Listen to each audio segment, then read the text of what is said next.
কি বন্ধুরা, তোমরা কি আমাকে টোটোতে দেখে অবাক হয়ে গেলে? তোমরা দেখলে যে দিদিভাই 4 চাকাতে করে ঘুরছে, আবার এখন টোটোতে। তো একদমই অবাক হওয়ার কিছু নেই বন্ধুরা। তো আমাদেরকে রাধারানীর দর্শন মানে বারসানা দর্শন হওয়ার পরে কিন্তু আর আমাদের দিকে গাড়ি আসবে না। তো সেই মতো আমাদের টোটো ভাড়া করতে হয়েছে। সেই টোটোতে করে এখন আমরা এই গিরি গোবর্ধনে যে 21 কিলোমিটার যে পরিক্রমা, সেটা আমরা এই টোটোতে করেই করব। তো সেই জন্য দেখো প্রথমে চলে এসেছি আমরা রাধাকুণ্ড, শ্যামকুণ্ড।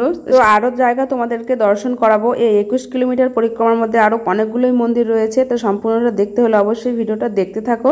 তারপরে তো খাওয়া দাওয়া করতে হবে, আর এখানকার কি স্পেশাল খাবার খেয়েছি সেটাও তোমাদের সঙ্গে শেয়ার করব। তো সবটাই দেখতে হলে অবশ্যই ভিডিওটা দেখতে হবে। অবাক হওয়ার কিছু নেই, পরপর দেখতে থাকো, তাহলেই বুঝতে পারবে। আর ভিডিওটা কিন্তু খুব সুন্দর করে সাজিয়েছি, হোপফুলি তোমাদের খুব ভালো লাগবে।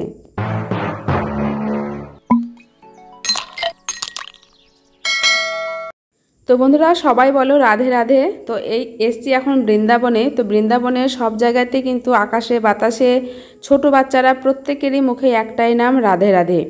তো এখন দেখো আমরা চলে এসেছি, বললাম এদিকে আমাদের গাড়ি আসবে না, তো সেই জন্য আমাদের টোটো ভাড়া করা হয়েছে। এই টোটোতেই আমরা এখন 21 কিলোমিটার যে গিরি গোবর্ধন যে পরিক্রমা, সেটাই আমরা এখন পরিক্রমা শুরু করেছি। আমরা কিন্তু একদমই বন্ধুরা হেঁটে পরিক্রমা করব না, কারণ আমাদের সময় খুব অল্প, কারণ আমরা সেরকম বেশি সময় নিয়ে আসিনি।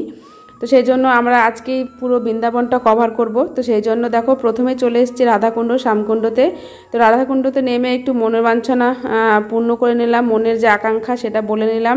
তোমাদের যদি কোনো কামনা থাকে অবশ্যই তোমরা এই ভিডিওর মাধ্যমে জানাতে পারো। এই রাধাকুণ্ড শ্যামকুণ্ড একদমই পাশাপাশি রয়েছে। তো এটা হচ্ছে ভগবান শ্রীকৃষ্ণের অতি প্রিয় জায়গা একটা। তো এটা রাধারানী থেকে সৃষ্টি হয়েছিল রাধাকুণ্ড, আর ভগবান শ্রীকৃষ্ণের থেকে শুরু হয়েছিল শ্যামকুণ্ড। তো যাই হোক দেখো তারপরে চলে এসেছি গিরি গোবর্ধনের যে মেন মন্দির, সেখানে চলে এসেছি। আর আগেই বললাম আমরা কিন্তু টোটোতে পরিক্রমা করছি। প্রথমে পরিক্রমা করব তোমার মানে টোটাল 21 কিলোমিটার পরিক্রমা, ছোট পরিক্রমা আর বড় পরিক্রমা। তো এটা চলে এসেছি দেখো গিরিরাজ পর্বতের ওখানে চলে এসেছি আমরা, গোবর্ধন পর্বতের ওখানে। তো এটা হচ্ছে ভগবান শ্রীকৃষ্ণের অতীব প্রিয় জায়গা একটা, কারণ ভগবান শ্রীকৃষ্ণ 7 দিন 7 রাত এই গিরি গোবর্ধন যে পর্বতটা, সেটাতে হাতের যে কনিষ্ঠ আঙুল সেটাতেই কিন্তু ধরে রেখেছিল। এটা তোমরা প্রত্যেকেই জানো, এটা নতুন করে বলার কিছু নেই, এটা মোটামুটি সবাই জানে। তো সেই জন্যই এই জায়গাটা ভগবান শ্রীকৃষ্ণের অতীব প্রিয় জায়গা। তো আমরাও সে দেখে নিলাম, অনেক দিনে অনেক ইচ্ছে ছিল এই শুধু শুনি বা বিভিন্ন জায়গায় ছবি দেখি যে ভগবান শ্রীকৃষ্ণ তার কনিষ্ঠ আঙুলে গিরি গোবর্ধনকে হাতে করে রেখেছে, কিন্তু যে মেন জায়গা সেই জায়গাটা দেখব এটা কখনো ভাবিনি। সব জায়গার মতনও এই জায়গার যে অনেক দিনের স্বপ্ন সেটা আজকে পূরণ হলো। এবার তোমাদেরকে দেখাচ্ছি সমস্তটা ঘুরে। আর আমরা খুব অল্পই ঘুরবো, কারণ বললাম আগেই যে আমাদের সময় খুব অল্প। আর এখন কিন্তু বন্ধুরা দুপুর হয়ে গেছে। তো আমরা এই পরিক্রমাটা করার পরে আমরা দুপুরে লাঞ্চ করব। এখন আমাদের সকালে টিফিন করেছিলাম, তারপরে আর দুপুরে লাঞ্চ এখনও করা হয়নি। তো যেটা বলছিলাম, এই যে গোবর্ধন পর্বতটা আর কি, এটা কিন্তু ভগবান শ্রীকৃষ্ণের অতীব প্রিয়, তার কারণ তোমরা সবাই জানো বললাম। তো এখানে যখন 7 দিন 7 রাত ইন্দ্র মানে দেবরাজ ইন্দ্র তিনি যে রাগ মানে ক্রোধ হয়ে যে 7 দিন 7 রাত যে বর্ষা বৃষ্টির সৃষ্টি করেছিলেন, তখন কিন্তু এই ব্রজবাসীকে রক্ষা করার জন্য ভগবান শ্রীকৃষ্ণ এই পর্বতটাকে তুলে ধরেছিল। তো যাই হোক সেটা দেখলাম। তারপরে দেখো চলে এসেছি এখানে, এটা হচ্ছে মানসী গঙ্গা। এটাতে ভগবান শ্রীকৃষ্ণ নিজের মন থেকে গঙ্গাটা সৃষ্টি করেছিলেন, সেই জন্যই এই গঙ্গার নাম হয়েছে মানসী গঙ্গা। তো বিশ্বাস করা হয় যে এই গঙ্গায় স্নান করলে মানুষের যত পাপ সে পাপ মোচন হয়ে যায়। তো যাই হোক তোমরা এখানে এসে অবশ্যই স্নান করতে পারো, তবে আমরা স্নান করিনি, আমরা একটু জল শুধু মাথায় ছিটিয়ে নিয়েছিলাম। তবে স্নান করতে গেলে অনেক পোশাকের দরকার হয়, তো সেরকম তো আমরা কিছু নিয়ে যাইনি রুম থেকে। তো সেই জন্য আর আমাদের স্নান করা হয়নি, আমরা জাস্ট একটু জলটা একটু মাথায় ছিটিয়ে নিয়েছি সবাই। আর সবার যার যার মনের বাসনা কামনা সব কিছু মানে জানিয়েছে আর কি। তো তারপরে দেখো এবার চলে আসছি আর একটা মন্দিরে। তো এটা হচ্ছে দেখো প্রাচীন মন্দির, এটা হচ্ছে পুচরিকা লোঠা। তো এটা সম্বন্ধেও একটা লীলা ভগবান শ্রীকৃষ্ণ এখানে করেছেন। প্রত্যেকটা জায়গায় এক একটা লীলা করেছে, সেই সমস্ত লীলা এখানে তুলে ধরা হয়েছে। আর ভগবানের বললাম আগেই যে এই জায়গাটা খুব প্রিয় জায়গা ছিল ভগবান শ্রীকৃষ্ণের। তো সেই জন্য এই পুচরিকা লোঠা এইটা হচ্ছে একটা মানে গ্রামের নাম। তো সেই গ্রামের নাম অনুসারে এইটার মন্দিরের নাম হয়েছে পুচরিকা লোঠা। তো যাই হোক তোমরা এই মন্দিরটা তো খুব সুন্দর দেখার মতন, এখানেও তোমরা দর্শন করতে পারো, প্রত্যেকটা মন্দিরই দেখার মতন। তো এর সম্বন্ধে একটা বললাম একটা মানে একটা ঘটনা রয়েছে। তো সমস্ত ঘটনা বলতে গেলে তো সম্ভব না, তাহলে এক একটা মন্দির নিয়ে এক একটা আমাকে ভিডিও করতে হতো। যাই হোক, খুব যেহেতু আমরা সংক্ষিপ্ত দেখেছি সেজন্য তোমাদেরকে সংক্ষিপ্তভাবে ভিডিওটা দেখাচ্ছি। তারপরে দেখো আমাদের পরিক্রমা কিন্তু হয়ে গেছে করা, যেহেতু আমরা টোটোতে করেছি আমাদের বেশি সময় লাগেনি।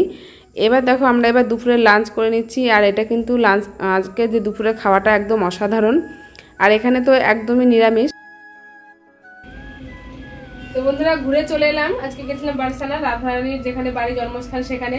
তো সেখান থেকে ঘুরে চলে এসেছি, এসে তো ভীষণ টায়ার্ড হয়ে গেছি, আর সকালে স্নান টান করে গেছিলাম, তো সেই জন্য স্নান করার ব্যাপার নেই। এখন বাজছে তোমার 5টা, তো এখন চলে এসেছি, এখন হোটেলে একটু রেস্ট নেবো, বিকালবেলা আবার একটু বেরোবো।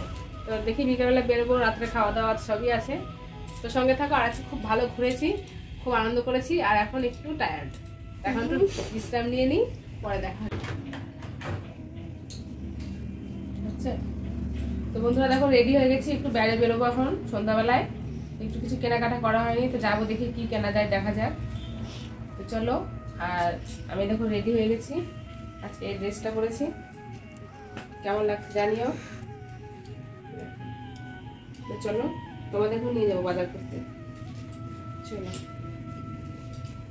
আজকে যেহেতু আমাদের বৃন্দাবন বলো মথুরা সব জায়গায় আজকে আমাদের লাস্ট দিন ঘোরার, সমস্তটা তো ঘুরেই ফেলেছি, তো সেই জন্য বাড়ির জন্য কিছু কেনাকাটা করা হয়নি, তোমরা দেখতেই পেয়েছো। তো এর জন্য আজকে একটু তাড়াতাড়ি রুমে চলে এসেছিলাম, ওই 6টা নাগাদ। তো সেই জন্য একটু আধ ঘন্টার মতো একটু রেস্ট নিয়ে তারপরে আবার দেখো রেডি হয়ে বেরিয়েছি বাড়ির জন্য কিছু কেনাকাটা করার জন্য। আবার আমাদের রাত্রের খাবারও কিছু নিতে হবে, জল নেই, জল ফুরিয়ে গেছে, জলটাও দরকার, তো সেই জন্য একটু বেরিয়েছি।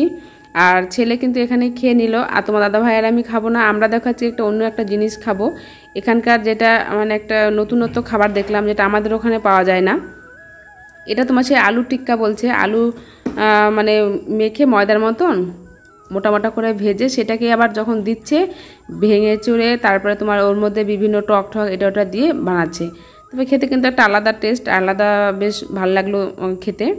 তো এটা আমার এবার দেখো ওটা নিয়ে আমরা এখানে খাইনি, প্যাকিং করে নিয়ে এসেছি যে রুমে গিয়ে খাবো, তো সেটাও তোমাদের সঙ্গে শেয়ার করব। তো এখন দেখো রুমের সামনে চলে এসেছি, এখন রুমে আমরা ঢুকবো একদম হোটেলের সামনেই আমরা। আর যেহেতু আমাদের হোটেলটা একদম রাস্তার সঙ্গে লাগালাগি আর কাছেই ছিল বাজার, প্রচুর বাজার ছিল, সেজন্য আমরা কিন্তু এখান থেকে ইচ্ছে মতন অনেক কিছু কিনে খেতেও পেরেছি আর অনেক কিছু কেনাকাটাও করতে পেরেছি। তো যাই হোক বেশ ভালো, খুব চিন্তায় ছিলাম হোটেলটা কেমন হবে, তো দেখতেই পেয়েছো তোমরা খুব সুন্দর হোটেলটা আমাদের। তো চলো এবার রুমে গিয়ে কথা হচ্ছে। তো বন্ধুরা বাইরে গেছিলাম, একটু চলে এলাম, রুমে চলে এসেছি এখন, আর এসে এখন রাত্রে খাওয়া দাওয়া করবো। ছেলে তো হোটেল থেকে খেয়ে এসছে একটা থালি ভাত আর রুটি দিয়ে সবকিছু দিয়ে, যেটা আমরা এর আগেও তো তোমাদের দেখিয়েছি রাতের বেলা, তো সেটাই এখন ছেলে খেয়ে এসছে। তোমার দাদা ভাই আমি কিছু খাইনি। তো আসার পথে একটা জিনিস দেখলাম, এখানে নতুন একটা জিনিস, খাবার জিনিস, সেটা হচ্ছে আলু দিয়ে মটর দিয়ে তৈরি করা, ওটা বলছে, এরা বলছে আলু চোখা না লিটি চোখা। তো সেটা দেখো কিনে নিয়ে চলে এসেছি, আর নিয়ে এসেছি কিছু বাজার, তো এটা খাচ্ছি পরে খাবো, তোমাদেরকে দেখাই কি কি নিয়ে এসেছি, যদিও বাড়ি গিয়ে আরেকবার দেখাবো কি কি নিয়ে গেলাম এখান থেকে। তো এই দেখো এরকম ঠাকুরের ছবি নিয়েছি 3টে, আর পরে বাড়ি গিয়ে ভালো করে খুলে দেখাবো, এখন অল্প দেখাচ্ছি। আর দেখো এদিকে নিয়েছি ওড়না, কিনেছি 2টো, এই যে 2টো ওড়না নিয়েছি রাধে রাধে। আর এই যে যেটা কাজের কাজ সেটা হচ্ছে এই 2 বোতল জল কিনেছি। আর আজকে আমার দুপুরের খাওয়াটা বেশি হয়ে গেছিল, সেই জন্য একটা নিয়ে এসেছি, এটা হজমে হয়, খুব ভালো হয় এটা খেলে হজম। তো তোমরা এটা খেয়েছো কিনা অবশ্যই কমেন্টে জানিও। তো আজকের মতো এরকম এটা হয়ে গেল আমাদের মথুরা বৃন্দাবন, সমস্তটাই আমাদের ঘোরা হয়ে গেছে। আর কালকে আমরা যাব তোমার আগ্রা ঘুরতে যাব। তো কালকে আমাদের এখানে লাস্ট, পরশুদিন আমাদের টিকিট, আমরা বাড়ি চলে যাব, দিল্লি থেকে টিকিট, পরশুদিন তারপর দিন বাড়ি যাবো আর কি। তো যাই হোক কালকে আমাদের এখানে শেষ ঘোরা। আজকের ভিডিওটা তোমাদের কেমন লাগলো অবশ্যই কমেন্টে জানিও, ভালো লাগলে অবশ্যই লাইক কমেন্ট শেয়ার অবশ্যই করে দিও, পাশে থেকো। তো প্রত্যেককে অসংখ্য ধন্যবাদ ভিডিও দেখার জন্য। তো আজকের মতন এইটুকুই, দেখা হচ্ছে পরবর্তী কোনো ব্লগে, ততক্ষণের জন্য সবাই খুব ভালো থেকো, সুস্থ থেকো, ঠাকুর সবাইকে ভালো রাখুক। তো গুড নাইট, টাটা।